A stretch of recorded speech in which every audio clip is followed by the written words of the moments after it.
A cada 4 anos são eleitos 55 vereadores na cidade de São Paulo. E eles são mais importantes do que você pensa. Mas você sabe por quê? Entenda na reportagem de Beatriz Garanhani. Você sabe o que os vereadores fazem? Não sei. Não. Não sei não. Ele tem que fiscalizar se o prefeito está fazendo as ações direito e tal. Mas exatamente não. O não mostra que pouca gente se preocupa com o que os vereadores fazem. Eles são os políticos que estão mais próximos da população e fiscalizam o que a prefeitura faz. Os vereadores também definem o orçamento anual da cidade e decidem o nome de ruas e praças. Mas a função principal deles é a de elaborar e modificar leis. Os projetos de lei são apresentados às comissões de Constituição, Justiça e Finanças e depois eles são votados aqui no plenário. Depois que os projetos são definidos aqui, eles são mandados para o prefeito, que tem o poder de aprovar, vetar ou vetar parcialmente as leis. Se ele for vetado totalmente, ele volta para cá para ser rediscutido. Mas, se for aprovado, ele é publicado no Diário Oficial e vira lei. Os vereadores, as câmaras de vereadores em quase todas as cidades, elas são um pouco, algumas vezes, irrelevantes no debate. Elas discutem coisas muito mais prosaicas, como o nome das ruas, o dia especial da cidade, e não se envolvem diretamente na formulação das políticas, deixando isso para a atuação da prefeitura.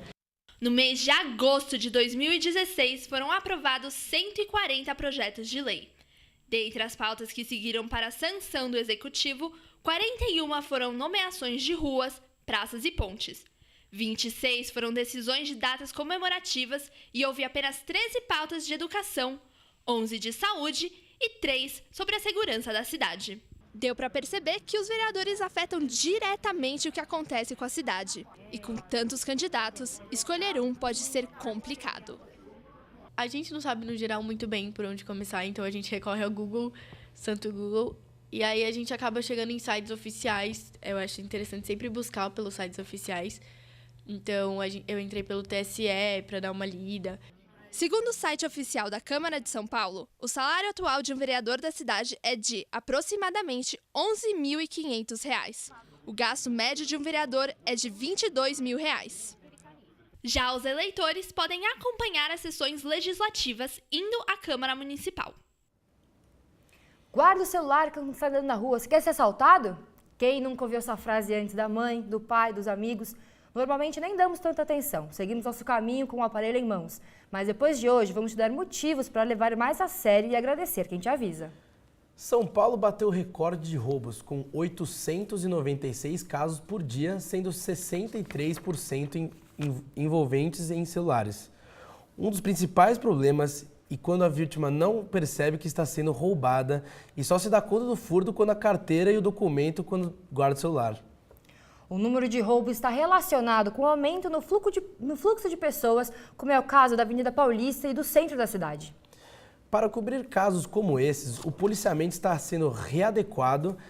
A Polícia Militar vai investir por meio de análises dos índices criminais e planejamento estratégico em mais polícias nas áreas afetadas. E aí, vai continuar dando bandeira com o celular? Agora vamos conversar com a nossa repórter Marcela Bonafé, que está em frente ao batalhão de Polícia Militar. Ela vai nos contar sobre uma nova resolução da Secretaria de Segurança Pública que tem causado muita insatisfação. Bom dia, Marcela. Bom dia, Natália. Bom dia, Paula. É isso mesmo, essa nova resolução que foi publicada na semana passada pela Secretaria de Segurança Pública não agrada nem um pouco os policiais militares nem os civis. Eles estão pensando até em ir à justiça para se manifestar contra isso. Porque ficou estabelecido que eles terão que escoltar presidiários provisórios naquelas audiências de custódia, que são o que acontecem quando tem casos de flagrante. Isso foi determinado para a Grande São Paulo e para o interior também. E foram 2 pontos que mais agradaram. Um deles é que pelo menos um policial civil vai precisar ficar dentro do fórum até que a audiência tenha terminado. Já no que diz respeito à polícia militar, eles terão que escoltar o custodiado até a unidade prisional, caso a prisão seja mantida e não tem ninguém da Secretaria de Administração Penitenciária que possa fazer esse trabalho. A principal reclamação dos policiais civis são que eles precisariam contratar pelo menos mais 14 mil policiais para que o trabalho deles de investigação não seja comprometido com essa medida. Já a Polícia Militar já tem um déficit atual de 8 mil policiais então certamente também teriam o trabalho de barulhamento muito prejudicado. Por outro lado, até o momento, a Secretaria de Segurança Pública só emitiu uma nota oficial dizendo que essa nova medida não vai atrapalhar a população em nada e nem tem impactos orçamentários. Mas o desenrolar dessa situação ainda está acontecendo. É isso, Marcelo Bonafé, para o SPM no ar, é com vocês aí. Eu acho que fica meio sem sentido. Bom, muito bom dia, eu sou o Gregório Jung, eu trouxe aqui para continuar falando de política e um tema mais amplo, como crise e representatividade, o professor Tiago Pereira, de Antropologia e Sociologia da SPM. Tudo bom, professor?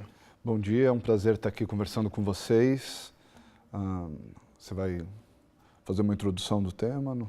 A gente, quando vem no voto, muitas pessoas não se sentem representadas e um tema como crise da representatividade vem à tona há muito tempo, muito nessa época. E tem exemplo mais concreto de crise da representatividade do que brancos, nulos e abstenções terem mais votos do que o prefeito João Dória? Como você vê essa crise, professor? Quando a gente fala de crise de representatividade, a gente não está falando de nenhuma novidade, nem histórica, nem no território nacional.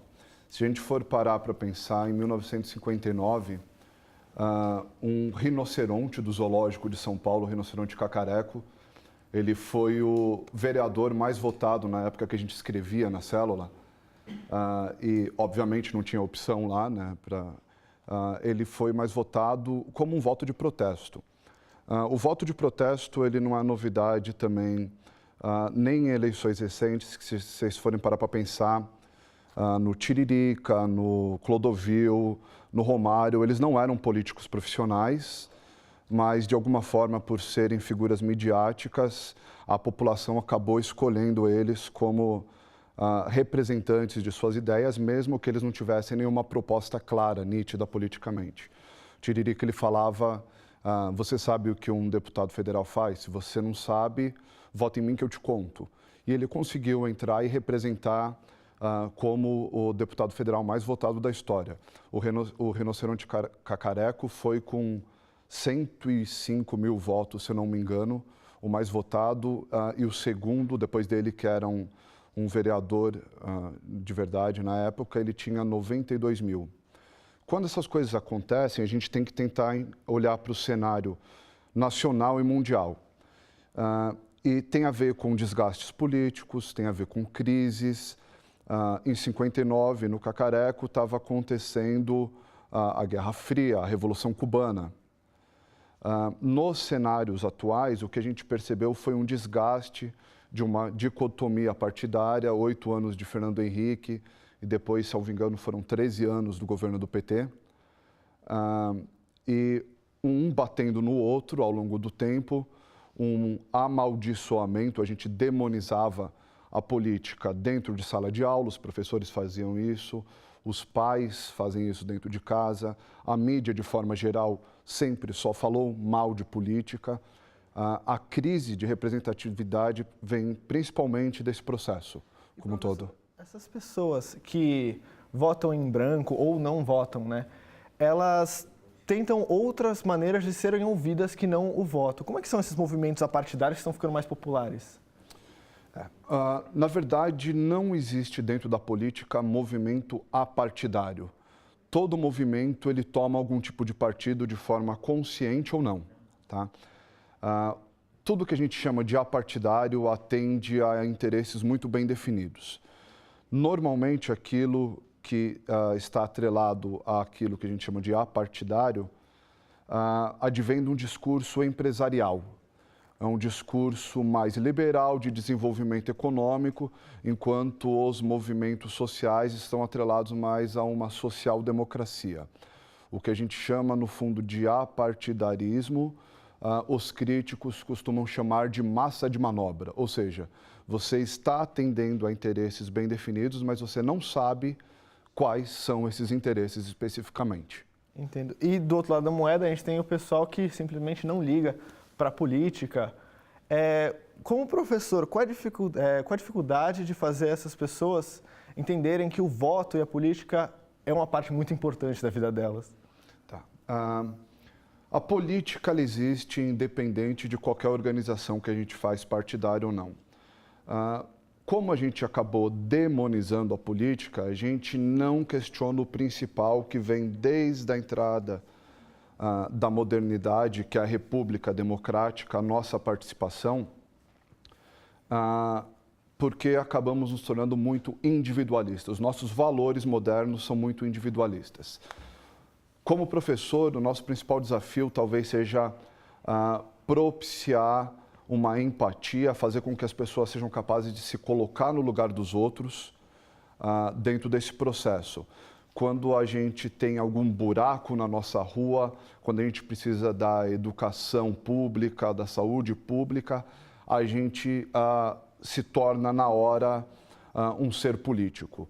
Quando a gente sofre algum golpe no nosso bolso, algum golpe econômico, né? Aí, na mesma hora, obviamente, a gente vai pensar em política. Fora disso, a gente aprendeu a demonizar a política. Todo político é ruim. Então, como professor, o que a gente mais tenta fazer é com que as pessoas se coloquem no lugar dos outros, daqueles que precisam das políticas públicas, ou até mesmo daqueles que, em determinados momentos, esquecem que ela regula, inclusive, sua vida econômica. Então, a questão mesmo é você lembrar as pessoas que elas não vivem sozinhas no planeta. Exatamente. E, para finalizar, nessas eleições, a gente elegeu 2 vereadores, o Eduardo Suplicy e o Milton Leite, por votos diretamente neles, porque o pessoal que não sabe, o voto no legislativo funciona pelo sistema proporcional, ou seja, um vereador ou deputado, no caso, não precisa ter o voto nele para ser eleito. O voto pode ir para o seu partido ou coligação. E esse sistema proporcional é extremamente criticado. A gente tem outra alternativa para eleger esses candidatos? Bom, assim, existem 2 medidas que poderiam fazer com que a gente melhorasse esse quadro. A primeira, que eu tinha acabado de falar, tem a ver com a politização das pessoas. As pessoas precisam ser mais politizadas, elas precisam entender como atuar politicamente. A maioria das pessoas não lembram em qual deputado, senador ou vereador votou nas últimas eleições. Criar uma fórmula de célula de politizações dos cidadãos da sociedade civil seria uma das medidas. A outra medida que é inevitável, seria inevitável, mas eu acho muito difícil de acontecer, porque todos os políticos que traçam uma carreira profissional política teriam que largar o osso quando assumissem o poder, é a reforma política. E a reforma política seria uma diminuição no número de cadeiras nas câmaras, no Senado, seria também uma diminuição no número de partidos, porque ninguém que chega no poder executivo consegue governar devido à quantidade de negociações e concessões, lobby que eles têm que fazer na hora que chegam lá. Essas 2 medidas conseguiriam fazer com que, de alguma forma, nós tivéssemos outras alternativas de aproximar os cargos públicos do cidadão, da sociedade civil. Então, só para resumir, você disse uma reforma política e fazer as pessoas se politizarem mais. Se conscientizarem politicamente, basicamente isso. Perfeito. Professor Tiago Pereira, de Antropologia e Sociologia da SPM, veio aqui. Muito obrigado pela participação, professor. Eu que agradeço. E agora eu me pergunto, pessoal da bancada, e para o pessoal que está ouvindo a gente, vocês se sentem representados? É uma pergunta difícil de responder, Greg. Eu diria que você me representa, Gregória. Muito obrigado, professor Tiago. Obrigada, professor. Logo após as eleições deste ano, surgiram algumas dúvidas sobre o papel da sociedade na política. Será que existem outras maneiras de interferir nas ações dos poderes legislativo e executivo além do voto? Veja na reportagem de Karina Napoli. Você acha que a participação na política vai além do voto? Eu acho que devia ir além do voto, mas no Brasil é difícil a gente ver isso, né? O brasileiro não sabe nada de política, ele não sabe nem para quem ele votou para vereador. A maioria, se você perguntar, eles não sabem para quem ele votou para vereador. Como a gente pode ver, muitas pessoas acham que a participação na política não vai muito além das eleições. Mas, na realidade, a participação popular vai bem mais além do que o momento do voto. É aqui dentro da Câmara dos Vereadores que a população deveria participar. Deveria, porque a população pode sugerir alterações na lei do município e tem direito de acompanhar os trabalhos. A entrada é livre, nem pergunta onde você vai. O outro jeito de acompanhar é pela internet, no site www.câmara.sp.gov.br. Tem acesso à pauta de votações e aos assuntos que estão sendo abordados. E o que você pode fazer? Ir a uma sessão, conversar com o vereador e participar de uma audiência pública, quando apresentam para o público uma matéria legislativa em processo. A participação nas audiências públicas é livre, é só ele se dirigir à Câmara, ao auditório, ao plenário, onde estiver ocorrendo a audiência pública. Ele vai assinar uma lista de presença e normalmente se abre espaço até a possibilidade de feitura de perguntas aos vereadores ao vivo. Para conscientizar as pessoas com relação ao papel delas na política, este jornalista criou em 2008 o projeto Adote um Vereador. A ideia é que as pessoas escolham um vereador, criem uma página na internet e publiquem informações sobre o trabalho deste político. A partir disso, que eu tive a seguinte ideia: se você não se sente representado por nenhum deles, se você não votou em nenhum deles, adote um vereador. Ou seja, passe a fiscalizar, a monitorar, a controlar, a acompanhar o trabalho legislativo daquele vereador. Pegue essa informação, divulgue, publique nas redes sociais, publique nos diferentes canais. Busque essa informação até para você ter uma ideia melhor do trabalho dele. E ao final de 4 anos, ter a possibilidade de fazer um voto mais consciente. Ainda em 2008, Milton se debruçou nos números das eleições municipais e percebeu que a cada 10 paulistanos, apenas 3 conseguem eleger um vereador. Os outros 7 ou votaram em candidatos não eleitos ou abriram mão do voto. Nós queremos mostrar para o cidadão que a democracia não nos deu o direito apenas de escolher um representante. Ou seja, a democracia não se resume ao ato de votar. A democracia é um exercício que nós devemos desenvolver no decorrer dos 4 anos legislativos. Ou seja, no acompanhamento do trabalho do vereador, na cobrança por posturas que sejam coerentes com aquilo que eu defendo e com aquilo que ele prometeu fazer durante a eleição. Enfim, a democracia deve ser desenvolvida, exercitada ao longo da legislatura de um parlamentar. 230 mil famílias brasileiras compõem hoje o déficit habitacional do país. Os motivos variam. Alguns deixam suas casas pois estão em áreas de risco, outros porque simplesmente não conseguem mais sustentar o valor do aluguel. A repórter Bianca Cachani traz mais informações sobre o assunto. Bom dia, Paulo. Bom dia, Natália. Eu estou aqui na Secretaria do Desenvolvimento Social, que é um dos postos para se cadastrar no programa Morar Bem, que é um programa do governo do estado de São Paulo, que tem como objetivo aproximar a moradia do emprego e dos eixos de transporte público, para reduzir o tempo de deslocamento do trabalhador. As inscrições foram prolongadas até o dia 24 de novembro e para se inscrever é preciso ter pelo menos um membro da família que trabalhe no centro da cidade, além de ter renda familiar mensal que corresponda de 1 a 6 salários mínimos. Para se cadastrar, você pode vir até aqui, procurar outros postos que façam a inscrição ou acessar o site da Secretaria da Habitação, www.habitação.sp.gov.br. É com vocês, fala, Natália. Muito obrigada, Bianca, pelas informações. Nós vamos para um rápido intervalo, mas já voltamos com mais sobre o valor do voto aqui no ESPM no Ar.